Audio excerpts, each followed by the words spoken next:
आप सुन रहे हैं audio book summary rich dad poor dad. आज हम मौजूद हैं पार्ट 4 को लेकर। आज से पहले हमने 44 पेज पढ़ लिए हैं। आज 44 पेज से आगे की ऑडियो बुक समरी स्टार्ट करते हैं। उसमें और मेरे ज़्यादातर कर्मचारियों में बहुत अंतर नहीं है। अमीर डैडी ने कहा, मैं ऐसे बहुत से लोगों से मिला हूँ जो कहते हैं, ओह पैसे में मेरी कोई दिलचस्पी नहीं है, लेकिन फिर भी वे हर दिन 8 घंटे नौकरी करते हैं। ये सच्चाई को नकारना है।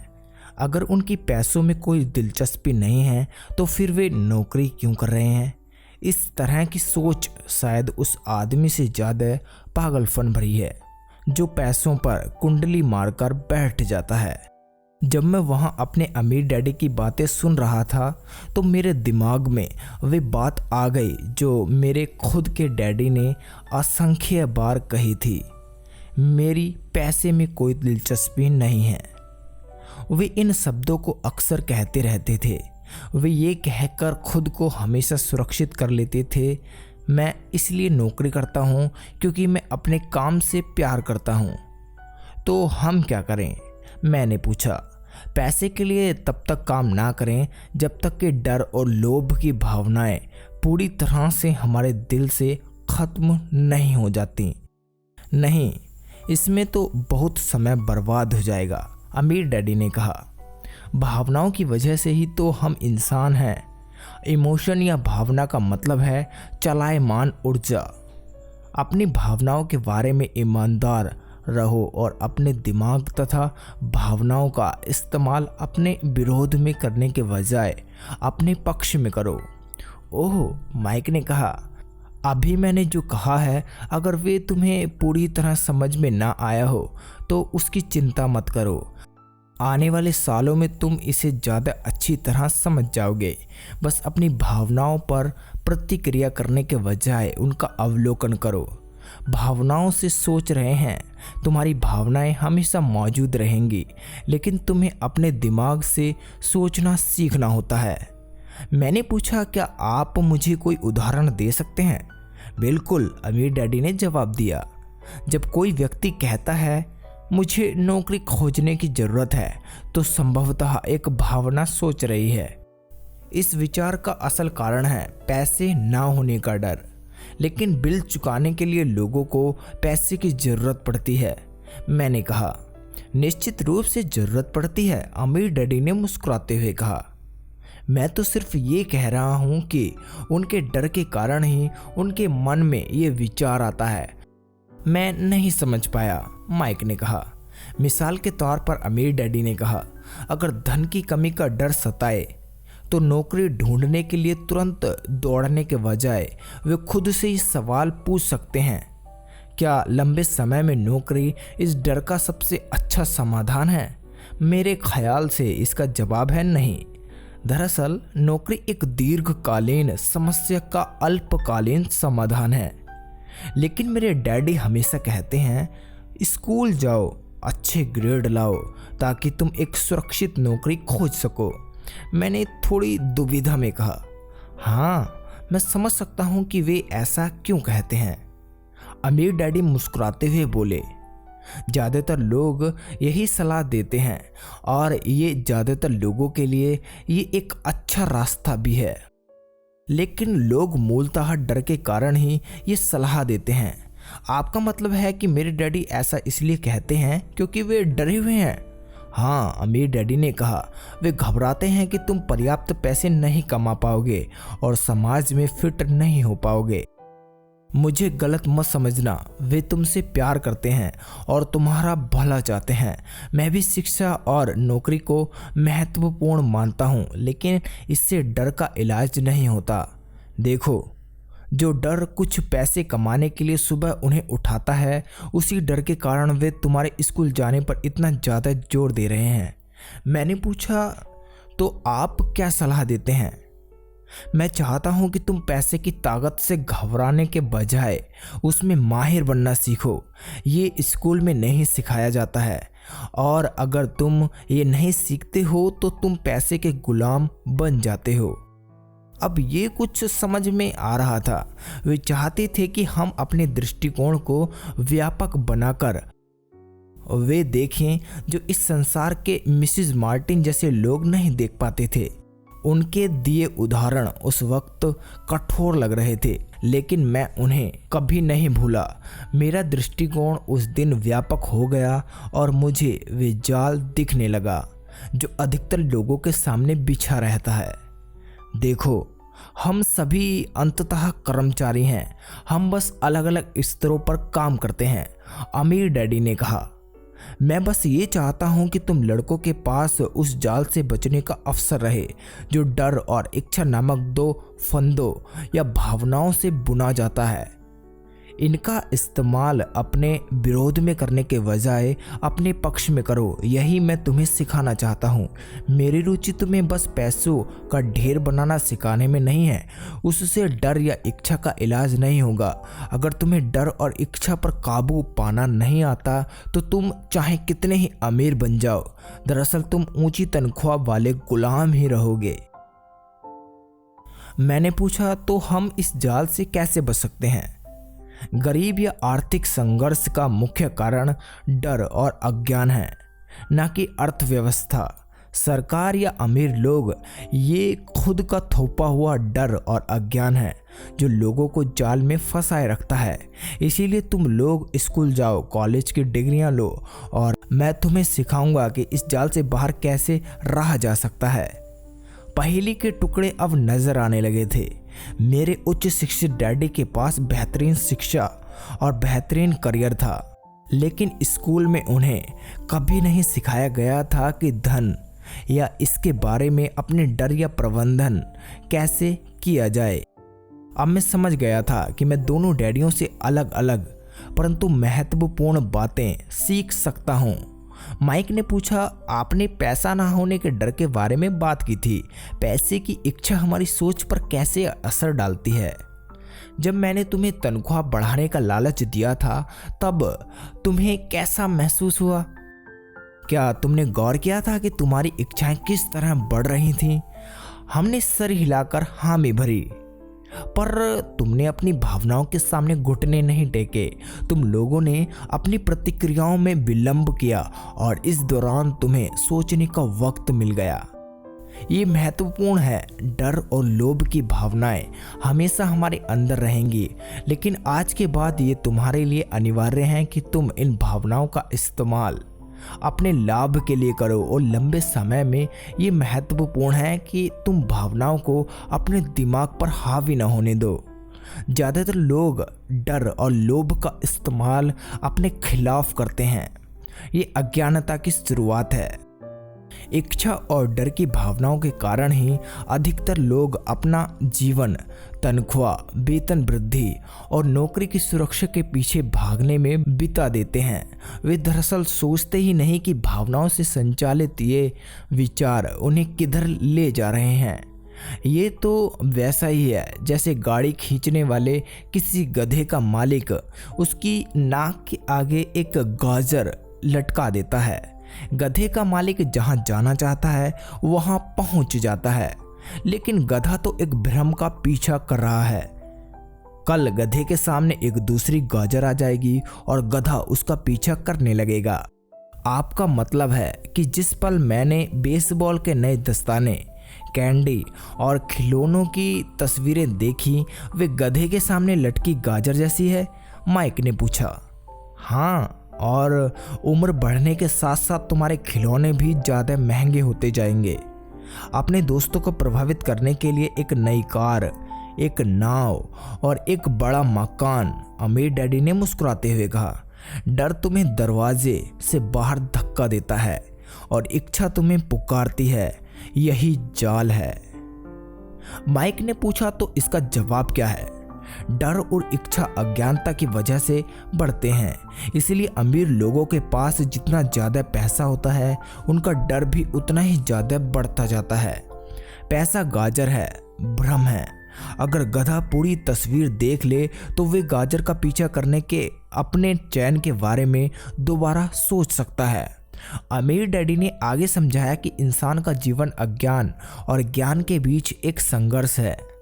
उन्होंने समझाया कि एक बार जब कोई इंसान जानकारी और आत्मज्ञान की तलाश बंद कर देता है तो अज्ञानता हावी हो जाती है। ये संघर्ष हर पल होता है और इसीलिए हमें हर पल ये निर्णय लेना सीखना होता है कि हम अपने दिमाग को खुला रखें या बंद। देखो, स्कूल बहुत महत्वपूर्ण है। तुम स्कूल इसलिए जाते हो ताकि समाज के उपयोगी सदस्य बनने के लिए कोई योग्यता या पेशा सीख सको। हर समाज में शिक्षकों, डॉक्टरों, मैकेनिकों, चित्रकारों, रसोइयों, व्यवसायियों, पुलिस अफसरों, आग बुझाने वाले और सिपाहियों की ज़रूरत होती है। स्कूलों में उन्हें ये सब इसलिए सिखाया जाता है ताकि समाज समृद्ध बने। अमीर डैडी ने कहा, दुर्भाग्य से बहुत से लोगों के लिए स्कूल शिक्षा की शुरुआत नहीं, अंत होता है। लंबी खामोशी छाई रही। अमीर डैडी मुस्कुरा रहे थे। उस दिन उन्होंने जो कुछ कहा वे हर बात मुझे तब समझ नहीं आई थी, लेकिन अधिकतर महान शिक्षकों की तरह उनके शब्द भी मुझे बरसों तक सिखाते रहे। मैं आज थोड़ा कठोर रहा हूँ, अमीर डैडी ने कहा। उन्होंने आगे कहा, लेकिन मैं चाहता हूँ कि तुम लोग ये बातचीत हमेशा याद रखो।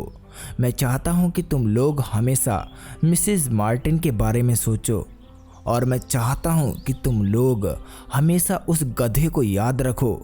अगर तुम इस बारे में जागरूक नहीं होते हो कि डर और इच्छा की भावनाएं तुम्हारी सोच पर हावी हो रही हैं, तो ये दोनों तुम्हें जीवन के सबसे बड़े जाल में फंसा सकती हैं।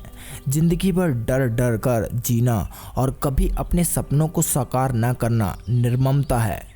ये भी निर्ममता है कि पैसे की खातिर कड़ी मेहनत की जाए और ये सोचा जाए कि ये तुम्हारे लिए ऐसी चीज़ें खरीद देगा जिनसे तुम खुश हो जाओगे। बिल चुकाने की दहशत में आधी रात को जागना जीने का भयानक तरीका है। अपनी तनख्वाह के आकार के हिसाब से जीना भी कोई जीना है। कोई नौकरी तुम्हें सुरक्षित बनाती है, ये सोचना खुद से झूठ बोलना है। ये निर्ममता है और यही वे जाल है जिससे मैं तुम लोगों को बचाना चाहता हूँ। मैंने देखा है कि पैसा लोगों के जीवन को कैसे चलाता है। अपने साथ ये मत होने देना। भगवान के लिए पैसे को अपना जीवन मत चलाने देना। एक सॉफ्टबॉल लुढ़कती हुई हमारी मेज के नीचे आ गई। अमीर डैडी ने इसे उठाकर वापस खिलाड़ियों के पास फेंक दिया। मैंने पूछा, लोभ और डर से अज्ञानता का क्या ताल्लुक है? क्योंकि ये पैसे के बारे में अज्ञानता ही है जिसकी वजह से इतना अधिक लोभ और डर उत्पन्न होता है। अमीर डैडी ने कहा, मैं तुम लोगों को कुछ उदाहरण देता हूँ। मान लो एक डॉक्टर अपने परिवार के जीवन स्तर को बेहतर बनाने के लिए अधिक पैसे चाहता है, इसलिए वे अपनी फीस बढ़ा देता है। अपनी फीस बढ़ाकर उसने स्वास्थ्य सुविधा को प्रत्येक के लिए अधिक महंगा कर दिया है। उन्होंने कहा, इससे गरीब लोगों को सबसे अधिक चोट पहुंचती है, इसीलिए उनकी सेहत धनवान लोगों के मुकाबले ज़्यादा खराब हो जाएगी। क्योंकि डॉक्टरों ने अपनी फीस बढ़ा दी है, इसलिए वकील भी अपनी फीस बढ़ा देते हैं। क्योंकि वकीलों की फीस बढ़ गई है, इसलिए स्कूल के शिक्षक वेतन वृद्धि चाहते हैं, जिससे हमारे टैक्स बढ़ जाते हैं और इसी तरह सिलसिला चलता रहता है। जल्द ही अमीरों और गरीबों के बीच की खाई इतनी भयावह हो जाएगी कि अराजकता फैल जाएगी तथा एक और महान सभ्यता धराशायी हो जाएगी। इतिहास गवाह है कि जब जब अमीरों और गरीबों के बीच की खाई बहुत ज़्यादा हो जाती है, तब तक महान सभ्यताएं धराशायी हो जाती हैं। दुखद बात यह है कि अमेरिका भी उसी दिशा में जा रहा है, क्योंकि हमने इतिहास से कुछ नहीं सीखा। हम ऐतिहासिक तिथियां और नाम तो याद करते हैं, लेकिन सबक नहीं। मैंने पूछा, क्या भाव नहीं बढ़ने चाहिए? किसी शिक्षित समाज में जिसकी सरकार अच्छी तरह चल रही हो, भाव दरअसल कम होने चाहिए। जाहिर है, ऐसा अक्सर सिर्फ सिद्धांत में सच होता है। भाव लोभ और डर के कारण बढ़ते हैं, जो अज्ञानता की वजह से उत्पन्न होते हैं। अगर स्कूलों में लोगों को पैसे के बारे में सिखाया जाता तो लोगों के पास ज़्यादा पैसा होता और भाव कम होते, लेकिन स्कूलों में लोगों को सिर्फ पैसे के लिए काम करना सिखाने पर ध्यान केंद्रित किया जाता है। वहाँ पैसे की शक्ति या दोहन नहीं सिखाया जाता। लेकिन हमारे यहाँ बिजनेस स्कूल भी तो हैं, माइक ने पूछा। और आप ही तो मुझे अपना MBA करने के लिए प्रोत्साहित करते हैं। हाँ, अमीर डैडी ने कहा, लेकिन अक्सर बिजनेस स्कूल में कर्मचारियों को खर्च में कटौती करने वाले परिष्कृत अकाउंटेंट बनने का प्रशिक्षण दिया जाता है। अगर कोई परिष्कृत अकाउंटेंट किसी कारोबार को संभाले तो ईश्वर ही मालिक है। वे तो बस अंकों को देखते हैं, कर्मचारियों को नौकरी से निकालते हैं और कारोबार का गला घोट देते हैं। मैं ये बात इसलिए जानता हूँ क्योंकि मैं ऐसे लोगों को नियुक्त करता हूँ। वे तो बस लागत को कम करने और भाव बढ़ाने के बारे में ही सोचते रहते हैं, जिससे बहुत सी समस्याएं उत्पन्न होती हैं। ऐसा करना महत्वपूर्ण है।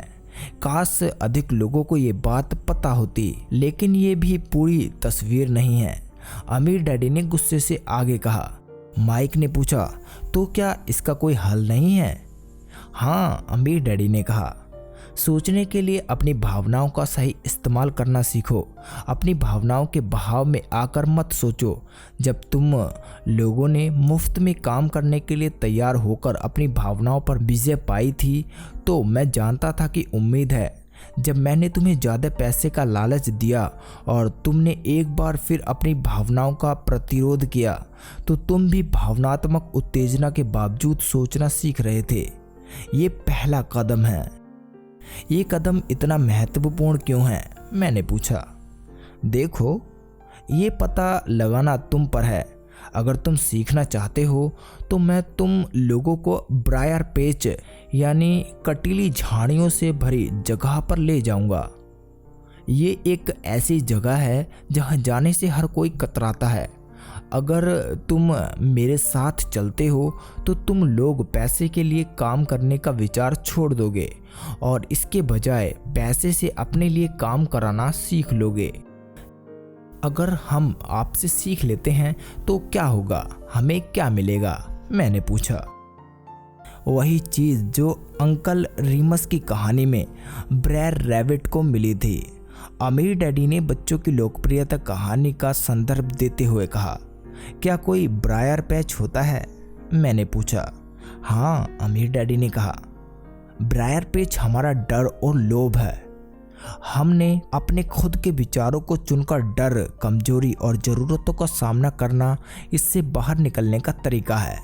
अपने विचारों को चुनना? माइक ने हैरानी से पूछा। हाँ, अपनी भावनाओं पर प्रतिक्रिया करते रहने के बजाय ये चुनना कि हम क्या सोचें।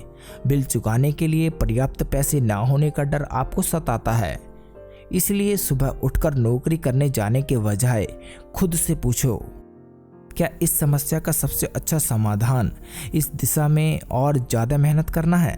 अधिकतर लोग इतने डरे होते हैं कि वे तार्किक रूप से चीज़ों का पूरा विचार नहीं करते और इसके बजाय उस नौकरी करने जाने के लिए दरवाजे से बाहर दौड़ जाते हैं जिससे वे नफरत करते हैं। परेशानी पैदा करने वाली स्थिति नियंत्रण में आ जाती है। अपने विचार चुनने से मेरा यही मतलब है। और हम ऐसा कैसे कर सकते हैं? माइक ने पूछा। मैं तुम्हें यही सिखाऊंगा। मैं तुम्हें सिखाऊंगा कि अपनी सुबह की कॉफ़ी गटक कर दरवाजे से बाहर भागने वाले हड़बड़ी में काम करने के बजाय तुम अपने विचारों को चुन सको। जो मैंने पहले कहा था उसे याद रखो। नौकरी एक दीर्घकालीन समस्या का अल्पकालीन समाधान है। अधिकतर लोगों के दिमाग में केवल एक ही समस्या रहती है और ये अल्पकालीन होती है। ये समस्या है महीने के आखिर में चुकाए जाने वाले बिल, यानी परेशानी पैदा करने वाली स्थिति। पैसा उनके जीवन को नियंत्रित करता है, या मुझे ये कहना चाहिए कि पैसे के बारे में डर और अज्ञान इसे नियंत्रित करता है। इसलिए वे वही करते हैं जो उनके माता पिता ने किया था। वे हर दिन उठते हैं और पैसे के लिए काम करने चले जाते हैं।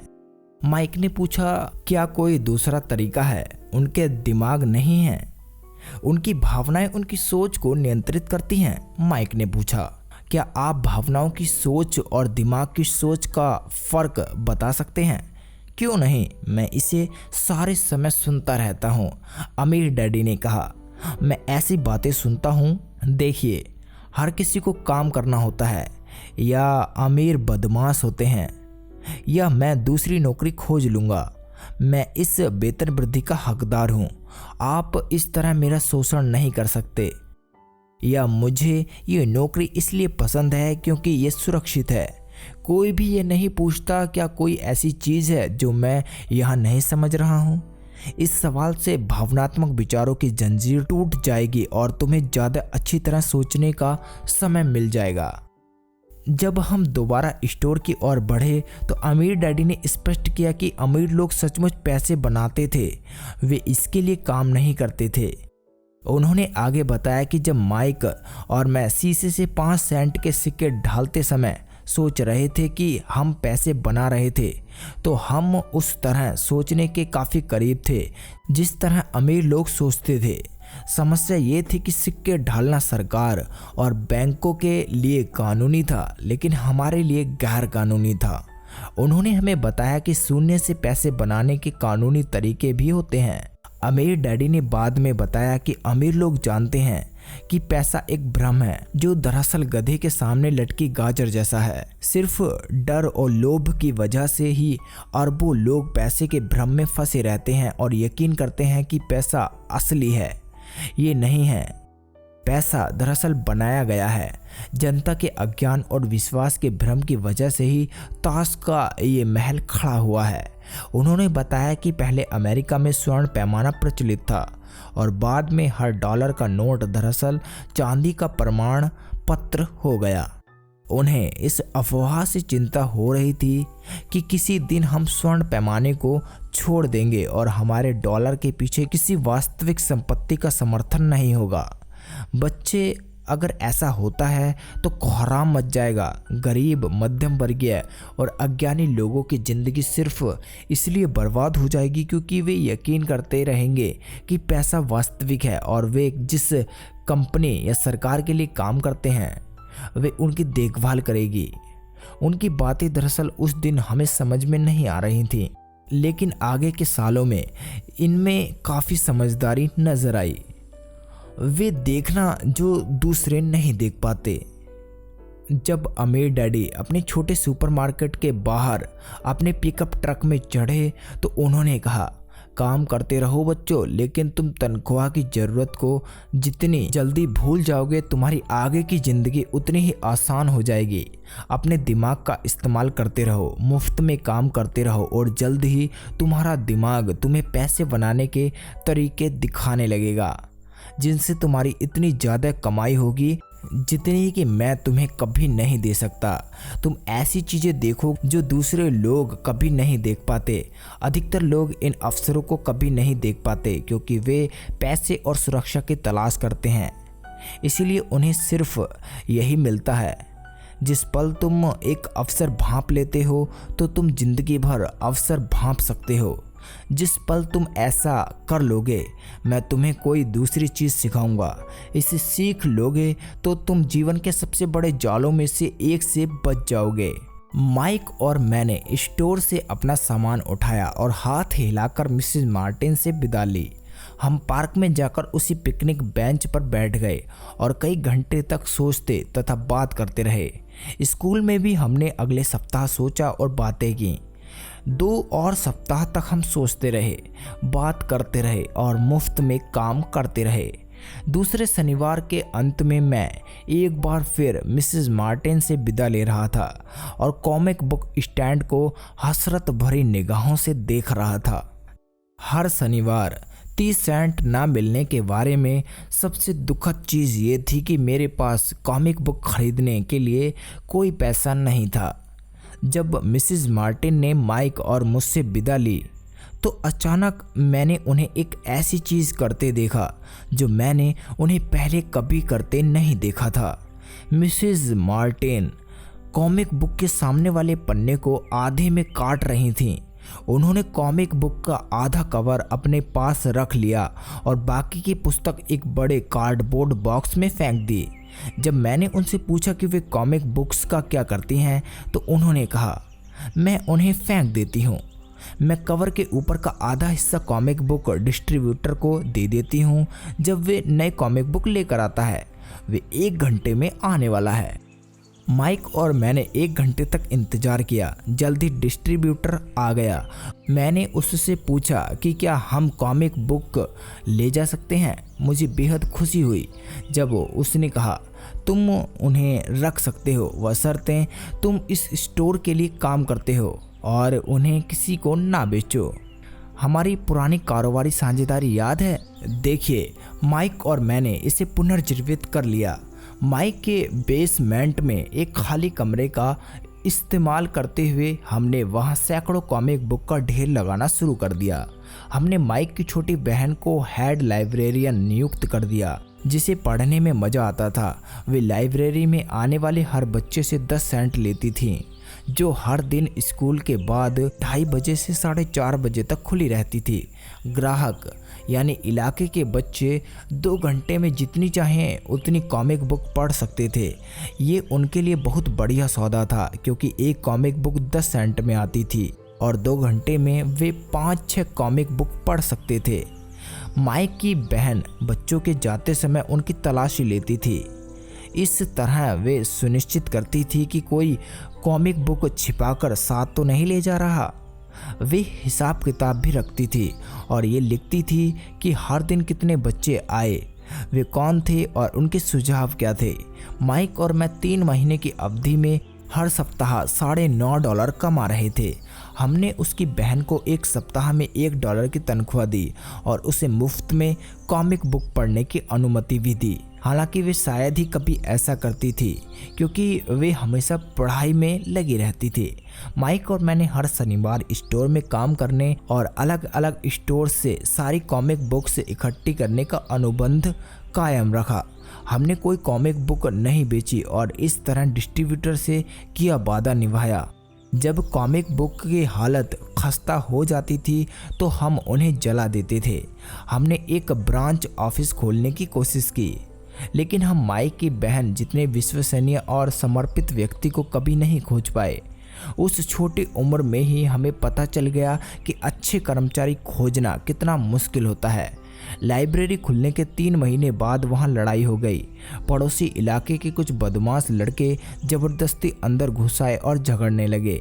इस पर माइक के डैडी ने सुझाव दिया कि हम कारोबार बंद कर दें। इस तरह हमारा कॉमिक बुक का कारोबार बंद हो गया और हमने सुपरमार्केट में शनिवार को काम करना भी छोड़ दिया। लेकिन अमीर डैडी रोमांचित थे, क्योंकि वे हमें नई चीज़ें सिखाना चाहते थे।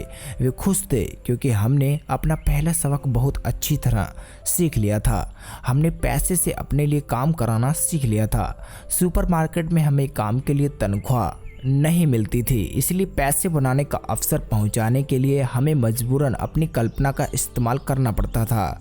कॉमिक बुक लाइब्रेरी हमारा खुद का कारोबार थी। उसकी बदौलत हम अपनी आर्थिक स्थिति का नियंत्रण खुद कर रहे थे। इसके लिए किसी नियोक्ता पर निर्भर नहीं थे। सबसे अच्छा पहलू ये था कि जब हम वहाँ शारीरिक दृष्टि से मौजूद नहीं होते थे, तब भी हमारा कारोबार हमारे लिए पैसे उत्पन्न करता था। हमारा पैसा हमारे लिए काम करता था। तनख्वाह देने के बजाय अमीर डैडी ने हमें अनमोल नसीहत दी। तो दोस्तों, यहाँ ख़त्म होता है अमीर लोग पैसे के लिए काम नहीं करते, सबक नंबर 1। और अगले अध्याय 2 में हम सीखेंगे आर्थिक साक्षरता क्यों सिखाएं।